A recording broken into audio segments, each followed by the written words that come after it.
Hello, my name is Klaus Busse. I'm the head of design for Maserati here at Centro Stile in Torino. And today I want to take a look with you at what defined the design of the MC20. And I thought the best way to do this is with a quick sketch. As you can imagine, any car really, it starts all with the proportion. And the first thing we always draw on any car, of course, are the wheels to define the wheelbase, how far the wheels are spaced. It also helps defining cabin space later on the car.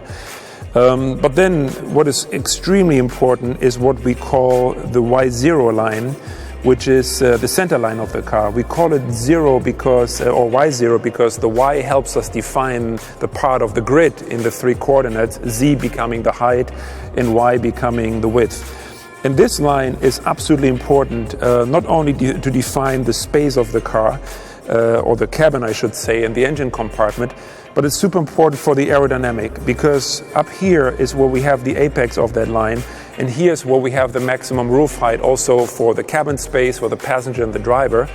But very important to get this line right together with the guys in aerodynamics to be able to only get away with a fixed spoiler, because if we nail the line as we did on this car, you don't need to have a movable spoiler. You can just work with a fixed spoiler. Of course, to complete the proportion of the car, you need to know, the DLO as we call it. It's called daylight opening. DLO is kind of a designer term, I guess, and it defines, the glass area of the car. Of course, back here we already have the glass for the for the mid-engine. We need rear lights. We have front lights. But where it's becoming really interesting is when we talk about the functional aspects of this car. This part up here, in inside view, this is all you're going to see, defines the intercooler opening that supplies all the cooling for the mid-engine in the back. So what you see here in the side view is it's barely noticeable. And what is very important for us is that we didn't want to do what we see so much in the competitive segment, is that the car is almost designed around air intakes. For us it was important that we have a minimum amount of graphical details and really focus on the sculpture of the car. And the sculpture of the car is pretty much happening in the upper part of the car. We define reflections, bone lines, and they help us to really create almost like this Italian sculpture in the upper part of the car. I'm going to draw a quick section here so you get an idea. So it's a very, very round, very beautiful surface. But that surface then on the lower part of the car meets basically its opposite, which is like raw engineering surfaces. What I mean with that is all this down here is carbon fiber, and all this is designed to extract air from the front wheel and to bring in air for the rear wheel. So this is a super functional area, very much led by aerodynamics, very much designed on the computer. So we're bringing these two worlds together, the upper part almost being hand sculpted, very, very voluptuous Italian design, if you want to say so. And on the bottom, we bring in these kind of raw engineering surfaces that really define the functionality and the performance of the car. The same is true also for the back, because this point right here defines the end of the ground effect floor. So again, all this is carbon fiber, and again, super important for the aerodynamics. On the front, similar situation, of course, a lot of aerodynamic devices down here, and also beautifully bringing together the lower engineering part of the car with that upper part of the car, the sculpture. To get away with this kind of pure approach to design and to avoid this kind of distraction of unnecessary graphic, unnecessary air intakes, we focused on a few very iconic elements to give this car character, whether it's the trident on that typical triangular C-post, but also the wheels. For the wheels, we were looking into our archives and really discussed and studied which wheels in the past we used really stand for Maserati and iconic and can only be used for this brand. And we came up with these Trident wheels that basically are a stylized form of the Trident. You see those three peaks here. And so we designed this three-spoke wheel designed by, or inspired, I should say, inspired by wheels of the past out of the Gran Turismo portfolio, or also used on the very beautiful birdcage concept that was done quite a while ago. And the same, of course, is true for the front wheel. Again, these very, very beautiful, iconic wheels. And you can see I can sketch them very quick because, you know, they're very, very clear in design with these repeating trident feel. So let's take a look at the front of the MC20 and what makes it unique, what went through our head when we designed this very, very important part of the car, as you can imagine.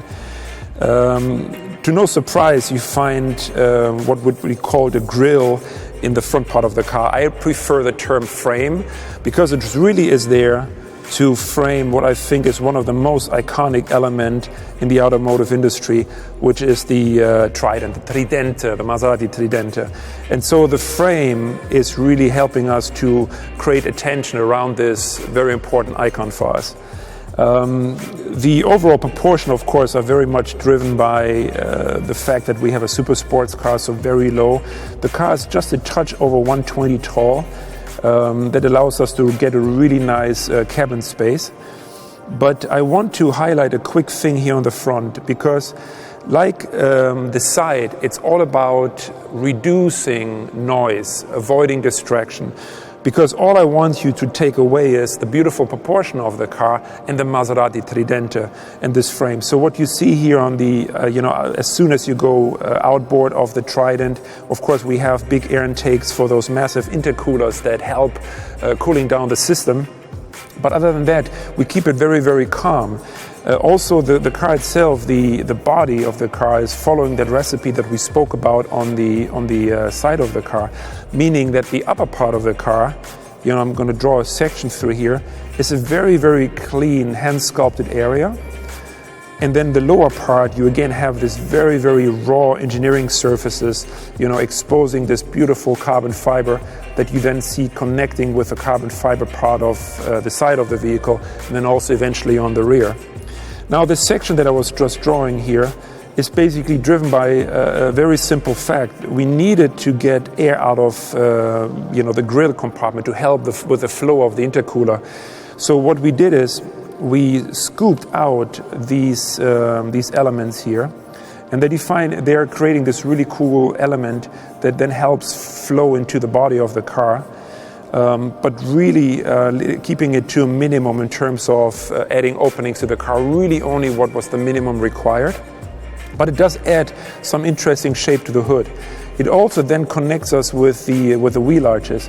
You see here our wheel arches, where they peak, they are a little bit flat. Often what you see is like very trapezoidal, very wheel arches with a strong peak. And what we like to do at Maserati to keep them more constructed looking, and that connects us also with some of the great Maserati sports cars of the past, like the MC12, but also the birdcage concept that we have shown in years past.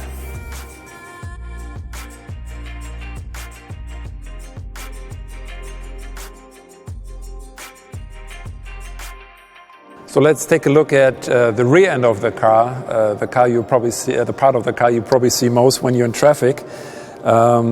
This car is incredibly proportioned, which of course is a dream for us designers.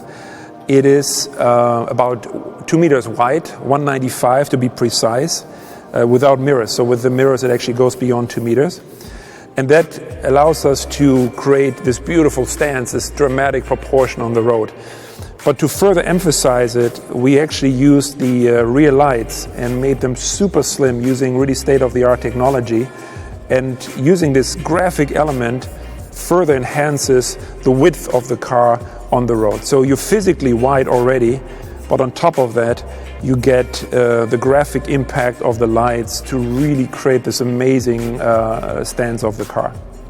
Now, here in the rear view, again, I want to revisit those sections we talked about on the front view. This unusual but very typical for Maserati sections for the wheel arch. Not the typical peak that you get on a lot of cars, but something that is more Maserati.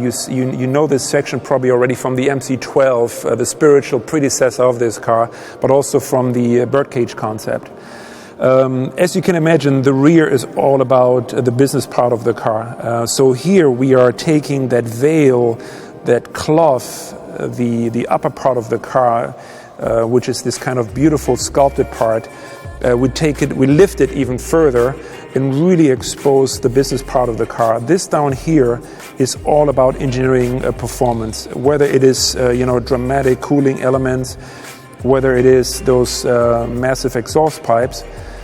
It all is about functionality in this area of the car. Down here, of course, we have the arrival point of the ground effect floor. So this is, again, a very super important part of the car. In all these areas are actually more designed by engineers than by us at Centro Stile. And that was okay, because we really appreciated this collaboration with the engineers on this functional part of the car. And I'm gonna shade it slightly so you can see this is all going to be in carbon fiber on the car, and it's going to give it a really, really dramatic look. Now, another cool feature on this car is, I'm just going to put in the engine cover here, the roof line. One quick thing maybe, what is cool is this car also has an additional rear view camera. It's about in this position here, and that will feed an additional image on the rear view camera inside the cabin, and it will provide you with an unobstructed view of the rear of the car, what's behind you. And that allows us in return to be more free with the elements we had to use on the cover, because we needed to add a couple of elements to help with air circulation and to help airflow. So what we were able to do, we did a stylized trident for these cooling elements. And that was a really cool feature, because at the beginning we were very concerned about these cooling slots we needed to use, because it made us, it felt like something we had seen before when there were just simple lines.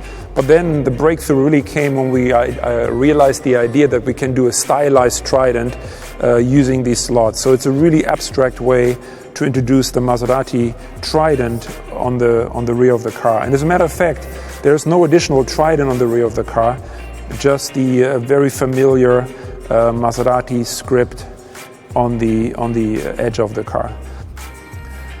So I really like ending on the rear view of the car, because it really shows these two worlds coming together, the design world, the sculpture world, and the raw engineering world. And it also represents the two teams that together developed this car, whether it is the team of designers, interior, exterior sculptors at Centro Stile, of which I am only one of many, but also this magnificent team of engineers in Modena.